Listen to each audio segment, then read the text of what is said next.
This is a piece written by one Warren Farrell, who I've quoted several times. He's co-author of the book The Boy Crisis, and is also author of Myth of Male Power, which is going to come up in a second.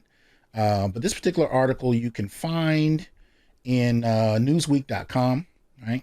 It's entitled A Gender Policy Council That's Sexist and Racist. One of President Joe Biden's first policies appeared to bridge the gender divide by creating a White House Gender Policy Council. As someone who served on the board of the National Organization for Women in New York City, I've seen enormous progress on women's issues and a need for more. Simultaneously, for half a century, millions of parents of boys and I have witnessed an ever-growing boy crisis. We see it hurting not only boys, but the fathers they may become, and our daughters who seek future young men worthy of their love. By creating a council for gender policy rather than a council for women, Biden seemed to be heeding the warning embodied in Betty Friedan's Second Stage. The liberation of women will plateau if attention to men's issues doesn't follow. The Gender Policy Council's mission is to help only women and girls. Boys are left out. Fathers are left out. Men are left out. Even transgender people and gays are left out if they are male. Politically, this is understandable. Men dominate corporate and political power structures. That's a valid half of the gender picture. Here's the missing half. The U.S. currently has 7 federal offices of women's health and none on men's health. All right? The neglect of men's health has contributed to the decreasing life expectancy of males for the past 3 years. Boys and men die sooner of 9 out of the 10 leading causes of death. Obesity is a bigger problem among boys. Boys are twice as likely to die from opioid overdose and to be street homeless or living in their parents' basement. They are more likely to be addicted to video games, pornography, and alcohol. More alarming, boys commit suicide at 4 times the rate of girls. If father involvement is impossible, a genuine gender council could support male role models, from male mentors to a male teacher corps, right? Boys with no constructive male role model who go from mom-only home to a female-dominated elementary school are vulnerable to destructive role models from gang leaders to drug leaders, which is why abusive priests target fatherless boys. And it's not just elementary school. It's from elementary school all the way to grad school. Majority, of teachers across the board are female, right? So in education, the curtailing of recess, physical activities, and vocational education reflect an insensitivity to the way boys learn.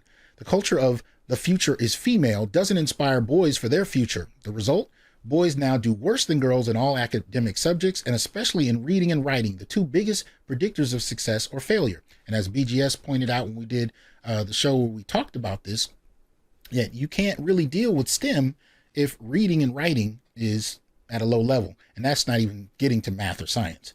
Nevertheless, high school graduation rate for boys barely exceeds that of that for economically disadvantaged students, 82% versus 80%, which should make boys a demographic Biden would advocate. And since Biden cares about unemployment, it is relevant that young male high school dropouts had more than a 20% unemployment rate even before COVID.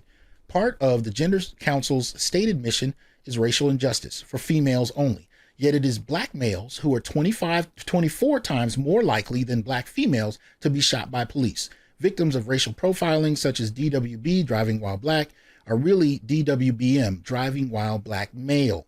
Black prisoners, unemployed, and homeless are overwhelmingly male. When it comes to racial injustice, the forgotten half of black male is the male. The solution, since the Moynihan Report of 1965, we have known that inner city crime emanated predominantly from the 25% of black males growing up in dad-deprived homes. The percentage is now in excess of 70%. Yeah. This is a piece you need to check out. Again, it's entitled A Gender Policy Council That's Sexist and Racist, and it is, as you can find it at newsweek.com. Definitely an important piece that needs to be regarded. 313 people watching. Again, like, share, subscribe, support the channel if you will. All the information is on the screen. You can support through Cash App, through Patreon, through PayPal, or through Venmo. You can become a supporter of the channel on Patreon, or you can become a supporter of the Institute for Black Male Studies on Patreon as well.